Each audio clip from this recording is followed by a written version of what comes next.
Bonjour, c'est Jules Lavie pour Code Source, le podcast d'actualité du Parisien. Mauvaise mère, c'est le titre d'un livre d'une jeune femme de 24 ans qui a raconté pourquoi et comment elle a renoncé à ses droits parentaux sur sa fille. Ali Leonardi, qui a été victime de maltraitance dans son enfance, a estimé qu'elle n'était pas en mesure d'être une mère aimante pour sa fille et elle a préféré la voir confiée à une famille d'accueil. Le livre Mauvaise mère est sorti en mai 2023 chez Fayard. Ali Leonardi témoigne aujourd'hui dans Code Source au micro d'Emma Jacob.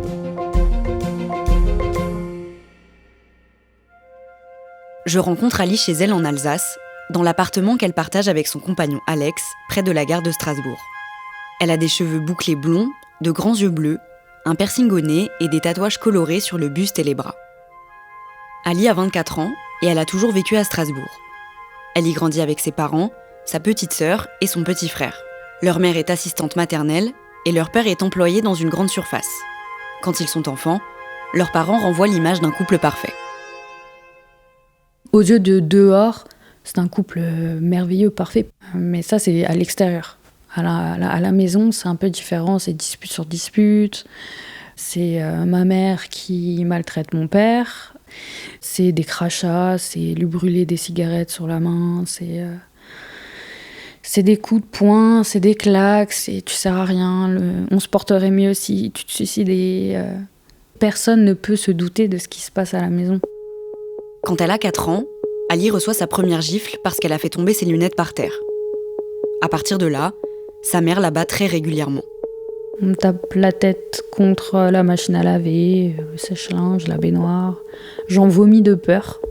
Et puis surtout de l'emprise psychologique. Oui, mais tu sais, j'ai fait ça parce que tu m'as poussée à bout. Là, t'as fait beaucoup de bêtises. Là, je suis fatiguée. Là, c'est un trop-plein de la journée. Toujours des excuses pour minimiser ses actes, en fait. Ali grandit dans une famille catholique et reçoit une éducation stricte. En grandissant, ses parents lui répètent que le mariage et les enfants feront partie de sa vie. C'est mariage obligatoire. C'est enfant obligatoire. Enfin, c'est logique. De toute façon, t'es une femme, tu dois avoir des enfants. Ça, c'est sûr. C'est ton destin. Tu es faite pour ça. Que tu le veuilles ou non, ça va t'arriver.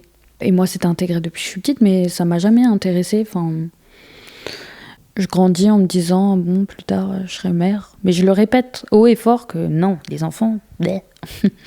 Pourquoi j'aurais des enfants? N'importe quoi. Après son bac, Ali commence un travail d'aide à domicile. Elle s'installe avec son compagnon Austin, avec qui elle s'est mise en couple au lycée.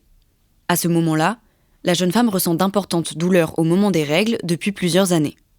Quand elle a 18 ans, une gynécologue lui annonce qu'elle est atteinte d'endométriose. Une maladie caractérisée par la présence de tissus en dehors de l'utérus. La médecin annonce alors à Ali et Austin que l'endométriose peut la rendre stérile. Elle nous pose la question, est-ce que vous voulez des enfants? Et on répond en même temps, mais pas la même réponse. Il dit oui et moi je dis non. Donc je me suis dit, est-ce que je vais prendre sur moi plus tard et est-ce que je vais avoir un enfant quand même, vu que tout le monde apparemment a envie d'en avoir? Ou est-ce que... on se séparera parce qu'on n'a pas les mêmes attentes. L'endométriose d'Ali lui a causé d'importantes lésions et elle doit subir une opération de la vessie. Pour préparer l'intervention, elle est placée sous ménopause artificielle, un traitement qui va arrêter ses règles jusqu'à l'opération, qui doit avoir lieu dans quelques mois. Au fil des semaines, sa relation avec Austin se dégrade pour d'autres raisons, et le couple se sépare.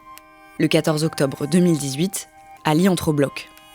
Mais à son réveil, la médecin l'informe que tout ne s'est pas déroulé comme prévu. Là, je panique un peu, je me dis, oulala, qu'est-ce que j'ai encore? Qu'est-ce que j'ai comme maladie qui se passe? Enfin, moi, je pense à une maladie, en fait. Et elle me dit, on a remarqué que votre utérus était vraiment très gros. Et elle me dit, bon, bah voilà, vous êtes enceinte d'1 mois et demi. Et là,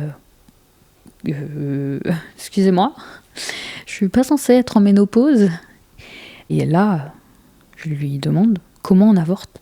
La médecin annonce à Ali qu'elle va pouvoir voir un psychologue pour discuter de sa décision d'avorter. Quelques minutes plus tard, sa mère entre dans la chambre et apprend qu'elle est enceinte. Elle m'a regardée, ses yeux se sont ouverts et elle a sauté, tu vois. Mais c'est incroyable, t'es enceinte, mais tu te rends compte, mais c'est un miracle de Dieu, parce qu'évidemment, endométriose, Elle, dans sa tête, c'était infertilité. Et voilà, elle a appelé certaines de mes tantes. Ali est enceinte. Oh, c'est génial. Et je reçois des messages sur mon téléphone. Félicitations, un petit bébé.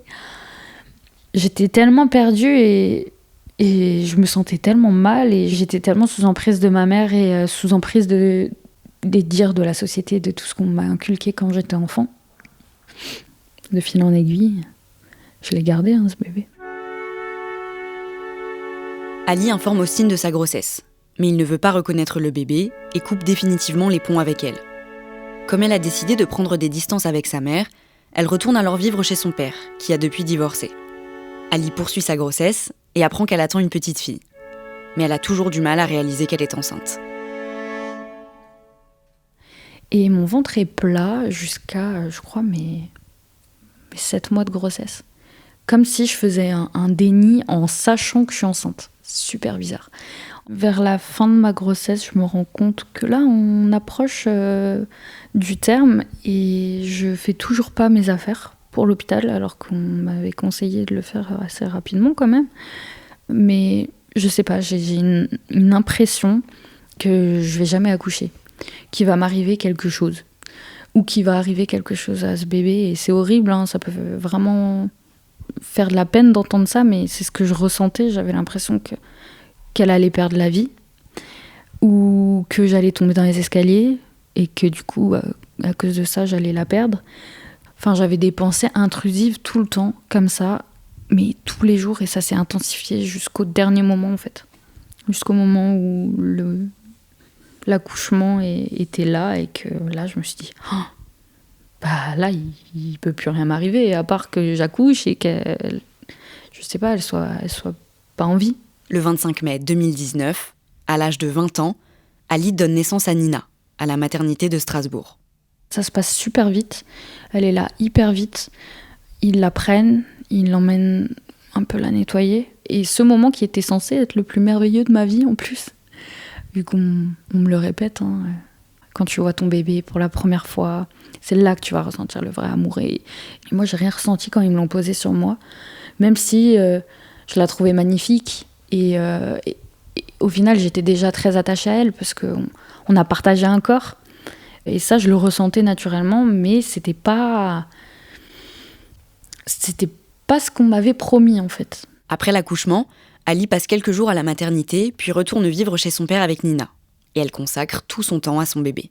Je joue la mère parfaite. Tout est parfait. Son armoire est très très bien, avec plein de vêtements, plein de couleurs. Je fais du cododo avec elle. Je fais des photos d'elle, des vidéos, toujours pour mon cerveau, pour qu'il sache que c'est réel. J'ai besoin de me rendre compte que c'est réel alors qu'elle est à côté de moi. Les semaines passent, et si Nina ne manque de rien, Ali ne développe pas d'instinct maternel vis-à-vis de sa fille. Et elle ne comprend pas pourquoi. Grâce à l'aide d'une assistante sociale, elle trouve un appartement où elle s'installe avec Nina. Et quelques mois plus tard, elle rencontre un nouveau compagnon grâce à une application. Ils tombent amoureux, et son nouveau compagnon, Alex, s'occupe très bien de sa fille. C'est lui qui m'apprend certaines bases. Et c'est là que je me prends une claque. Parce que lui, il n'a pas d'enfant. Mais il est génial avec les enfants. Et moi qui fais tout bien d'un point de vue matériel, elle ne manque de rien. Enfin, j'essaye vraiment d'être une mère parfaite sur tous les points. Il y a juste le problème sentimental de la porter, de la chouchouter, de la câliner, de lui faire des bisous, de jouer avec elle. Je sais pas, j'arrive pas et j'ai l'impression que j'aime pas faire. Les mois passent et Ali ne parvient toujours pas à créer un lien avec sa fille. La jeune maman sombre alors dans un état dépressif. Ça m'est déjà arrivé d'avoir des pensées intrusives à me dire si moi je me suicide, est-ce qu'elle aura de l'accompagnement ? Non, elle sera toute seule. Parce qu'en fait, on est toute seule. Quand on est parent seul, on est seul. Donc qu'est-ce que je fais ? Est-ce que je décide de partir avec elle ? Par partir, j'entends pas changer de ville. J'entends vraiment mourir. C'est super triste et c'est horrible, mais c'était des pensées de plus en plus intrusives. Et là, je me disais, non, mais je peux pas. En mai 2020, quelques jours après le premier anniversaire de Nina, Ali fait une tentative de suicide. Et elle est hospitalisée plusieurs jours. Lorsqu'elle rentre chez elle, elle dort pendant une semaine. Et un matin, elle décide d'appeler l'assistante sociale qui la suit depuis le début de sa grossesse pour lui demander le placement provisoire de Nina. Quand je passe l'appel à l'assistante sociale, je me dis que c'est la bonne décision que j'ai à faire sur le moment, que ça va durer un temps et qu'après ça ira mieux. Le 3 juillet 2020, une semaine après l'appel d'Ali, l'assistante sociale et la femme chez qui Nina sera prise en charge en famille d'accueil viennent la chercher. J'ai beaucoup de mal à ce moment-là parce que je sais que les larmes me montent. Et là, la culpabilité est là. Et là, je me dis, oui, c'est super dur. En fait, j'ai quand même des sentiments pour ce bébé, mais je suis pas apte à lui donner et ça me fait beaucoup de mal. Et ça me fait beaucoup de mal de devoir en arriver à un point où je pense que c'est mieux pour elle comme pour moi qu'on ne soit pas ensemble. Pendant qu'elle est placée provisoirement, Ali peut voir sa fille quelques fois par semaine. La première rencontre se déroule dans les locaux de la protection de l'enfance de Strasbourg, accompagnée d'une travailleuse sociale. Elle arrive avec sa famille d'accueil, elle est là, je la vois. Et elle me voit et je m'approche vers elle et là, elle hurle. Elle hurle et elle fond en larmes, elle pleure et elle court vers sa famille d'accueil. Et là, je peux pas m'en empêcher, je fonds en larmes en fait avec elle parce que ça a fait un petit moment déjà pour elle. Elle s'est trouvée en fait une nouvelle référente de protection, de sécurité. Ça, c'est dur. J'ai peut-être changé notre relation à jamais en fait. J'ai tout gâché. En parallèle, la jeune femme est suivie par la psychologue de l'aide sociale à l'enfance qui l'aide à mettre des mots sur ce qu'elle ressent. Ali revoit ensuite Nina à son domicile 2 après-midi par semaine. Mais quelques mois après le placement provisoire de sa fille, elle prend rendez-vous avec la travailleuse sociale qui l'accompagne. Je lui ai fait part de mes sentiments, du fait que je n'arrive plus à avancer, que je sens que je stagne et que ça ne fait qu'empirer la situation avec Nina parce que quand elle voit sa nouvelle famille, elle est tellement heureuse et tellement soulagée alors qu'avec moi, elle s'ennuie, elle pleure beaucoup et que je sens que c'est égoïste de ma part de vouloir continuer à la voir juste pour voir qu'elle va bien sans faire en sorte qu'elle aille bien grâce à moi. Et je lui dis, est-ce que vous pensez que ça existe de remettre, je savais pas les mots, je savais pas utiliser les mots. Et donc elle m'a dit, vous parlez d'un abandon? Et là, ça me... abandon. Ah non, mais je la laisse pas dans le trottoir quand même. Et elle m'a dit, alors qu'on soit bien clair, quand on parle d'abandon, on parle pas de la laisser se débrouiller toute seule et... Enfin voilà, vous avez fait les choses correctement, vous avez essayé, vous n'arrivez plus. Nous, on respecte totalement. On ne vous forcera jamais à faire quoi que ce soit. Mais c'est juste qu'au terme de la loi, ça s'appelle pas autrement en fait. Ali ne prend pas de décision tout de suite, et Nina reste dans sa famille d'accueil. Pour renoncer définitivement à ses droits parentaux, elle doit signer un procès-verbal de remise à l'État. Et elle continue d'être suivie par la psychologue pour l'aider à mûrir sa décision. C'est pas une décision qu'on prend à la légère. Faut vraiment réfléchir. Même si j'avais 90% en moi qui était sûr, il y avait quand même les 10% de... Faut bien savoir que je pourrais plus la voir, faut bien savoir que je pourrais plus avoir de ses nouvelles comme je l'aimerais, que je pourrais plus avoir de photos, que je pourrais plus la contacter, que je pourrais pas contacter sa famille d'accueil. Jusqu'au jour où en fait j'étais sûre de moi. Donc ce 10 juin 2022, je me suis dit là, je sais pas pourquoi, mais je pense que c'est le jour où ouais, je vais le faire. Et j'ai regardé le papier, j'ai fondu en larmes, mais j'ai signé parce que je sais que c'est la meilleure décision que je peux prendre pour elle. Le 11 août 2022, 2 mois et 1 jour après la signature des papiers, Nina est officiellement considérée comme pupille de l'État. Elle est définitivement placée dans sa famille d'accueil, en attendant une possible adoption, et Ali n'a plus aucun droit sur elle. Je me dis jamais que c'est possible que je regrette un jour parce qu'on est passé par plein d'étapes en fait.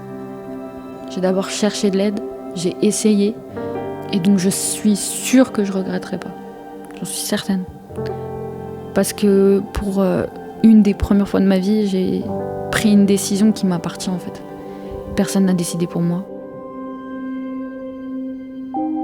Je pense qu'elle va vivre une très belle vie avec eux et j'ai jamais eu envie d'aller voir comment ça se passe parce que je respecte sa vie. Je l'ai choisie pour elle, pour que ce soit la meilleure des vies possibles. Et c'est pas pour que je gâche tout en étant égoïste. Je leur fais confiance et je sais que tout se passe bien. Et pour qu'elles se construisent correctement, il faut qu'elles se construisent sans moi.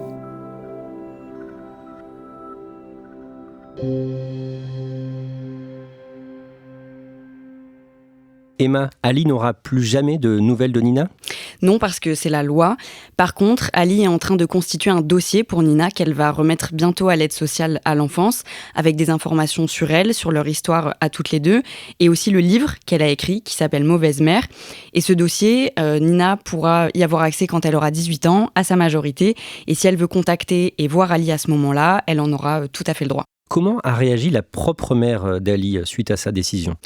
Elle a très mal réagi quand Ali lui a envoyé un message comme au reste de sa famille pour la prévenir du placement définitif de Nina.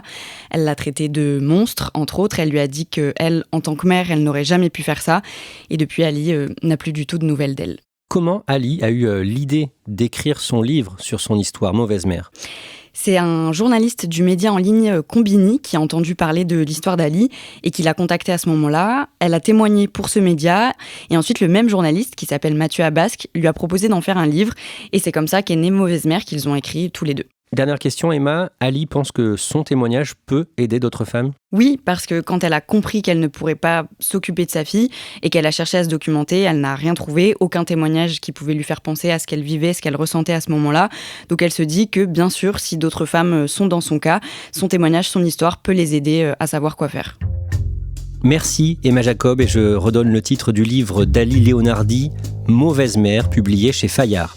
Cet épisode de Code Source a été produit par Thibault Lambert, réalisation Julien Moncouquiol. Code Source est le podcast quotidien d'actualité du Parisien. Nous publions un nouvel épisode chaque soir de la semaine, du lundi au vendredi. Pour nous retrouver facilement, abonnez-vous sur une application audio comme Apple Podcast, Google Podcast, Spotify ou encore Amazon Music. Vous pouvez nous écrire directement pour nous faire des retours. codesource@leparisien.fr.